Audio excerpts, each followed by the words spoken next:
I will talk about how can you enable private messages notifications uh, on your app. We go to figure out the solution or know how you can do that on your app. So you just follow these ways, then it's going to work with you. All you have to do, you just go down, you click here on this sign down here, just click on it. So then it's going to take you to your profile. It's going to show for you like this. Then all you have to do next, you just go above this sign, click on it here.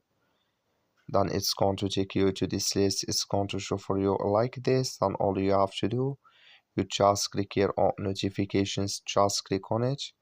So then it's going to take you to next step here. It's going to show for you like this here. You come here to private messages, click in this sign. So like you see this color show for us. That's my private messages notifications enabled with us now.